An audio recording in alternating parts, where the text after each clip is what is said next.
My hands were shaking so badly I could barely hold the phone. My grandson's voice, 6 years old, tiny, terrified, came through like a whisper from another world. Grandma, please don't let Mommy go to the cabin with Daddy this weekend. Please.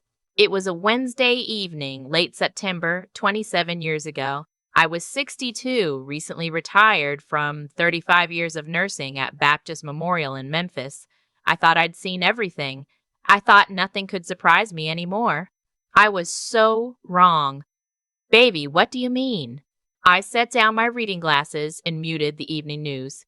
Your mama and daddy go to that cabin every fall. It's their anniversary trip.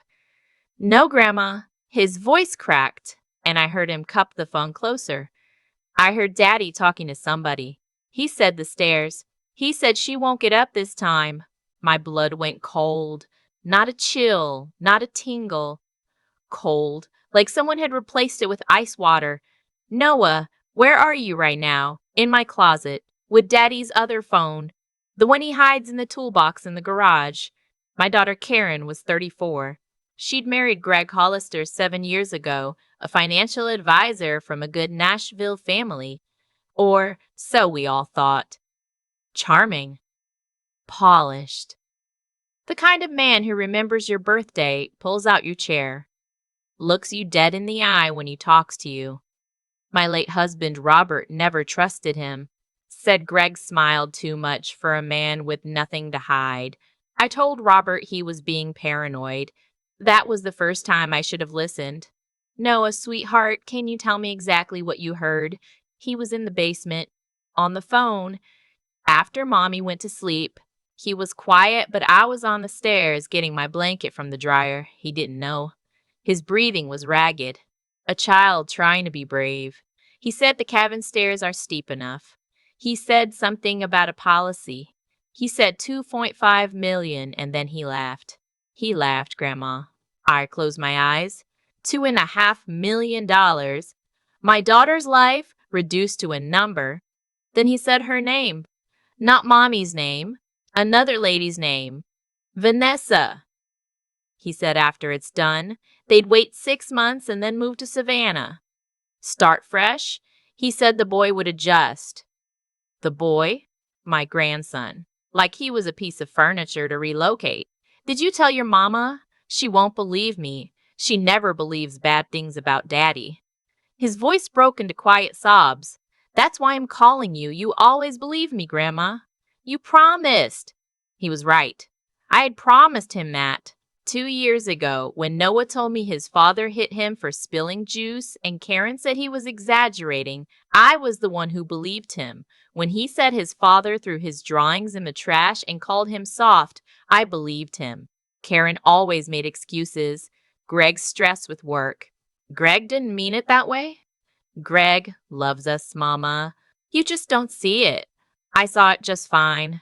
I saw a man who controlled everything, what Karen wore, who she talked to, how she spent money he claimed was theirs but treated as his. I saw my daughter shrink year by year, her laugh getting quieter, her visits getting shorter, her excuses getting longer. But attempted murder, that was something else entirely. Noah, listen to me very carefully. I want you to put that phone back exactly where you found it. Exactly. Can you do that? Yes, ma'am. Then go to bed, act normal. Don't say a word to anyone. Grandma is going to fix this. Do you hear me? I am going to fix this. Okay. His voice was so small. Grandma, can you come get me? Soon, baby. Real soon. I didn't sleep that night. Not a minute. I sat in Robert's old armchair in our house in Germantown, the one that still smelled like his pipe tobacco, even 3 years after the cancer took him, and I thought about calling Karen directly. But Noah was right. She wouldn't believe it. She'd confront Greg. He'd deny it. He'd move his timeline up, change his plan, and my daughter would be dead before I could prove anything. So I called my nephew Raymond at 6 in the morning. Raymond had done 20 years as a detective with Memphis PD before going private. He was sharp, stubborn, and he owed me. I paid his way through the academy after his mother, my sister, died. He picked up on the first ring. Aunt June, you know what time it is? I know exactly what time it is, Raymond. It's time for you to help me save my daughter's life. He went quiet when I told him. Then he said something I'll never forget. I always knew that man was rotten. It's in his eyes, Aunt June. Nothing behind them. By noon, Raymond was in Nashville. He'd driven 3 hours straight, no breakfast, no coffee, just a legal pad and his old service weapon in the glove box. We met at a Cracker Barrel off I-40, a place Greg would never step foot in. Too common for him. Raymond laid it out over biscuits and gravy. I need 3 days, maybe 4. If what Noah heard is real, there'll be a trail. There's always a trail. These guys think they're smart, but they plan with their ego, not their brain. The anniversary trip was scheduled for Saturday, 8 days away. We had time. Not much, but enough. Raymond worked fast. Within 48 hours, he found Vanessa. Vanessa Price, 31, a paralegal at a firm in downtown Nashville. She and Greg had been seeing each other for 2 years. 2 years. Every Tuesday and Thursday evening when Greg told Karen he had client dinners. Every other Saturday when he said he was golfing at Belle Meade. Vanessa had an apartment in Sylvan Park that Greg paid for. A Lexus that Greg leased. A joint savings account with $63,000 in it. But that wasn't the worst part. Raymond pulled up the insurance records. He'd called in a favor with a buddy at the State Insurance Commission. Greg had taken out a life insurance policy on Karen 18 months ago. $2.5 million, exactly what Noah heard. But here's what made my stomach turn. He'd also increased the accidental death rider 6 months ago. Triple payout for accidents. That cabin in Gatlinburg sat on a mountainside with a steep wooden staircase, 42 steps from the parking area down to the front door. Old steps. Weathered steps. A fall from the top would look like exactly what it was designed to look like. There was more. Raymond found text messages between Greg and Vanessa, pulled from cell tower records through a contact he had. I don't know how legal it was. I didn't care. Vanessa had written, "When are you going to leave her?" That was 8 months ago. Greg's reply, "Soon. I have a plan. Trust me. When it's done, we'll have everything. The house, the money, the life we deserve. Vanessa, what about the kid? Greg? He'll come around. Kids are resilient. He won't even remember her in a few years. Won't even remember her. My daughter.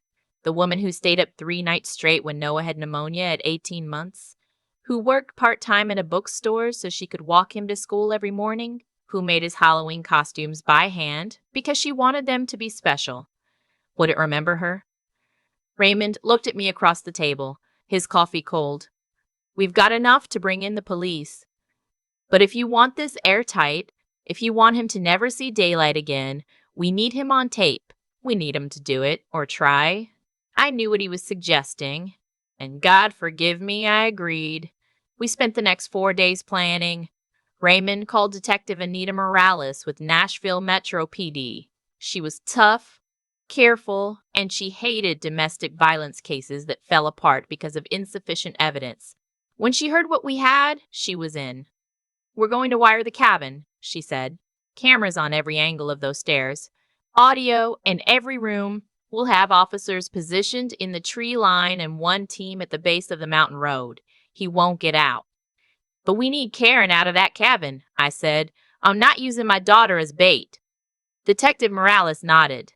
"That's where you come in, Mrs. Crawford. The plan was this.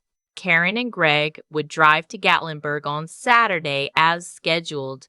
But I would call Karen on Saturday evening with a medical emergency, a fake one. Tell her I'd fallen, that I was at the hospital, that I needed her. She'd leave. Greg would stay, and when he was alone, expecting to execute his plan the next day, the police would move in. But plans rarely survive contact with reality. Saturday came. I drove to Nashville Friday night and stayed at Raymond's apartment. My hands shook the entire drive.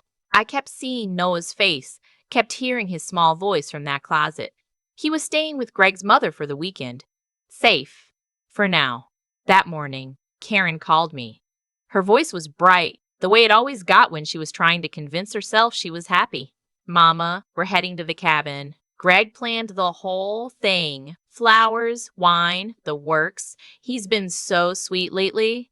Sweet. The way a snake is sweet before it strikes. That sounds lovely, baby. You two have fun. Call me when you get there. They arrived at 3 in the afternoon. Raymond had already been to the cabin 2 days earlier with Detective Morales' team. Cameras everywhere, hidden in smoke detectors, behind picture frames, in the porch light fixture. The wooden staircase had 3 cameras covering it from different angles. Audio buds in the kitchen, bedroom, and living room. I waited until 7:30 to make my call. Karen picked up, laughing about something. Greg was grilling steaks on the deck. Karen, honey, I need you to listen. I kept my voice trembling, which wasn't hard because I was terrified. I fell this afternoon at the house, my hip. The neighbor found me and called an ambulance. I'm at Methodist Germantown. They're talking about surgery. Silence, then panic. Oh my God, Mama, I'm coming. I'm leaving right now. I heard Greg in the background. What's wrong? It's Mama. She fell. She might need surgery. I have to go. Then Greg's voice, calm, controlled. Karen, honey, it's a 3-hour drive. You're upset. You shouldn't drive in the dark like this. I'll be fine. I have to go. A pause. Then, let me come with you. No. My heart nearly stopped. Stay. Finish the weekend. I'll call you in the morning. She's tough. She'll be okay. More silence. Then Greg, his voice like warm oil. You're right. I'll clean up here and drive down tomorrow morning. Give your mama my love. Karen left at 8. She called me from the road, crying. I felt sick lying to her, but better a lie that saved her life than the truth that ended it. Now it was just Greg, alone in that cabin, with whatever he planned. At 9:15, Raymond called me. He's on the phone. Vanessa, we're recording everything. Through the wire, they captured Greg's voice. She left. Perfect timing, actually. I was going to do it tomorrow on the stairs, but now I'm thinking something different. She's driving back in the morning, right? What if the brakes had a problem? Mountain roads. Hairpin turns. Tragic accident. Grieving husband wasn't even there. Vanessa's voice. Greg, are you sure about this? Baby, I've been sure for a year. The policy pays out. We wait 6 months. We're in Savannah with the beach house and the boat. Noah will have a real family, a better mother. My hands were fists. My nails cut into my palms so deep they bled. Detective Morales' team moved at 9:45. 6 officers. 3 cars. They came up the mountain road with no lights, no sirens. Raymond was with them. I listened from his apartment through a phone line he kept open. I heard boots on the wooden deck. The door opening. Greg's voice, confused at first, then sharp. What is this? You can't just come in here. This is private property. Gregory Hollister, you're under arrest for conspiracy to commit murder, insurance fraud, and attempted tampering with a vehicle. You have the right to remain silent. His voice changed then, went flat, calculated. I want my lawyer. They found the brake fluid wrench in his duffel bag, a specific tool for bleeding brake lines. He'd brought it to the cabin. He'd planned to crawl under Karen's car in the morning and cut the line. She'd have driven down that mountain with no brakes. 11 hairpin turns between the cabin and the main highway. She wouldn't have made it past the 3rd. They also found a burner phone with 14 months of messages to Vanessa, a notebook with calculations, Karen's daily schedule, her route to work, her prescriptions, her life insurance policy number. He'd studied her, like a project, like a problem to be solved. The hardest part was telling Karen. She drove to the hospital expecting to find me with a broken hip. Instead, she found me sitting in a chair in the waiting room, perfectly healthy, with Raymond and Detective Morales beside me.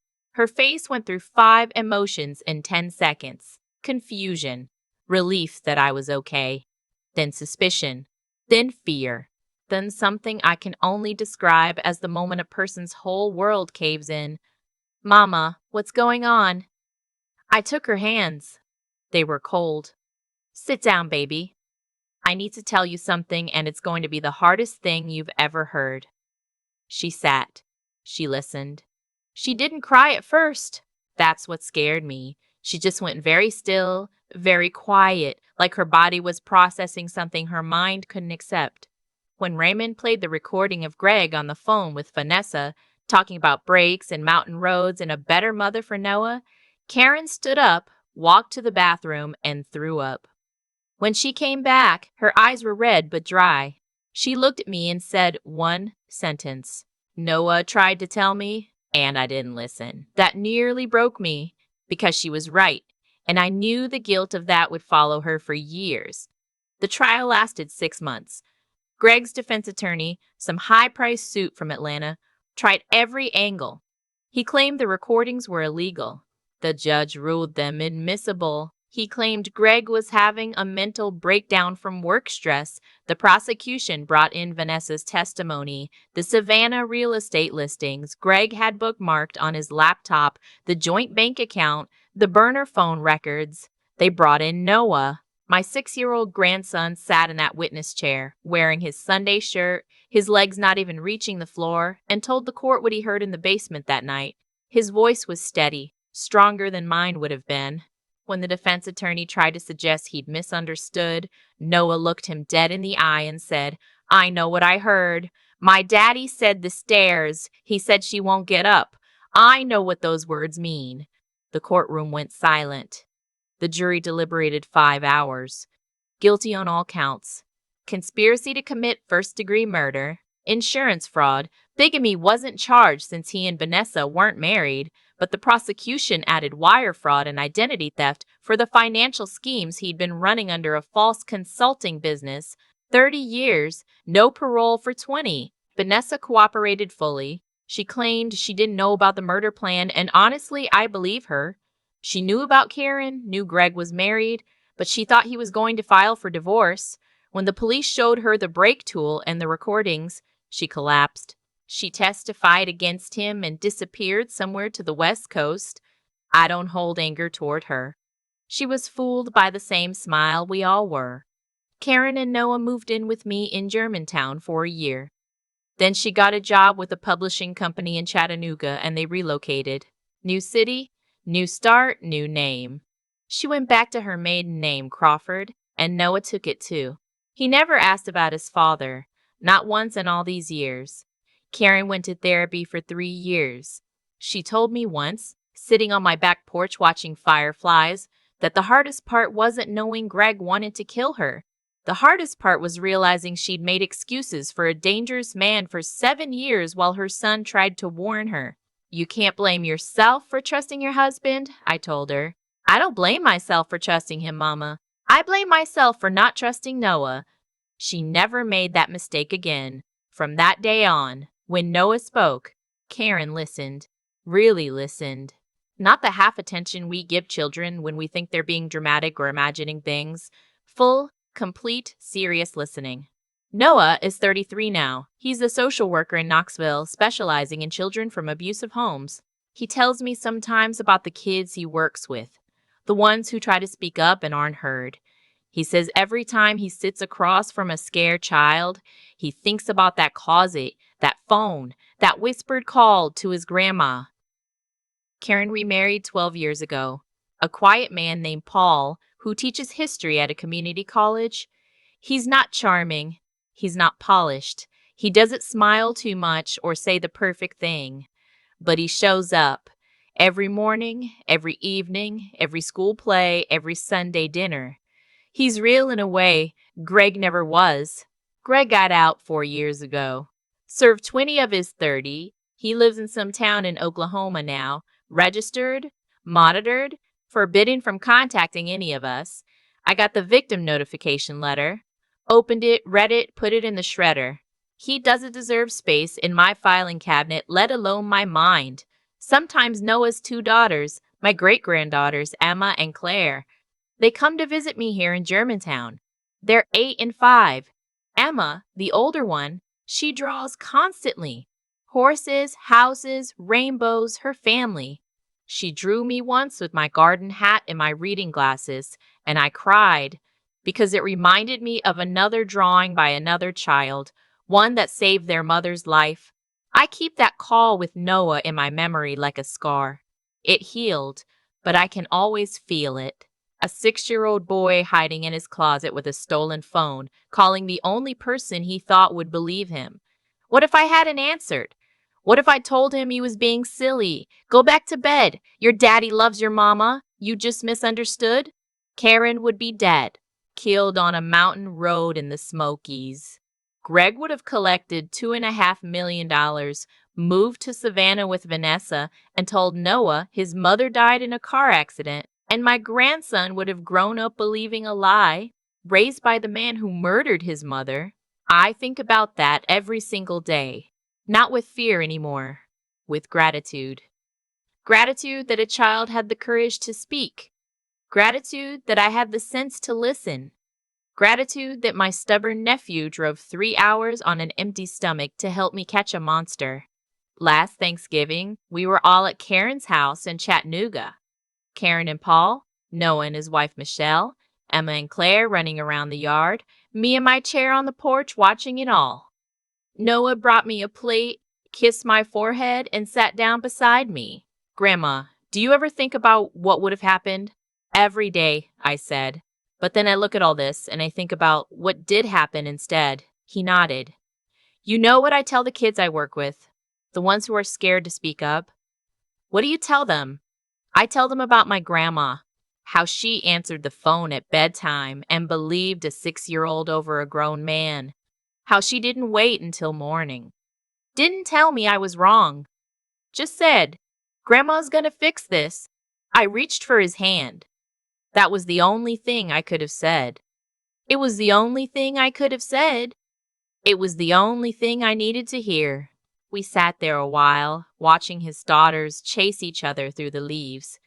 Two healthy, happy little girls who exist because their grandmother survived and their father was brave enough to make a phone call from a closet when he was 6 years old.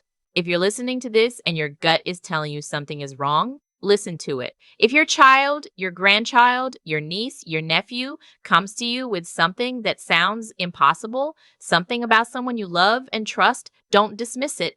Don't explain it away. Don't tell them they're too young to understand. Children understand more than we want them to. They see the things we've trained ourselves to ignore. They notice the second phone, the locked drawer, the voice that changes when certain calls come in. They feel the tension we pretend isn't there. They hear the conversations we think they're sleeping through. Noah heard his father planning murder from a basement staircase at 6 years old. He understood exactly what those words meant, and he was brave enough to act on it. Believe your children. Believe your grandchildren. Believe the small voice that calls you at bedtime, shaking, scared, but trusting you enough to speak. And if you're in danger right now, if something feels wrong in your home, in your marriage, in your life, trust that feeling. It's not paranoia. It's not you being dramatic. It's your instinct telling you what your heart doesn't want to accept. Get help. Get safe. Get out. You are stronger than they think. You are smarter than they expect. And you deserve a life where love doesn't come with a price tag and a body count. Trust yourself. Trust your children. Trust the voice that says something isn't right. It saved my daughter. It saved my grandson. 27 years later, it still saves me every single day.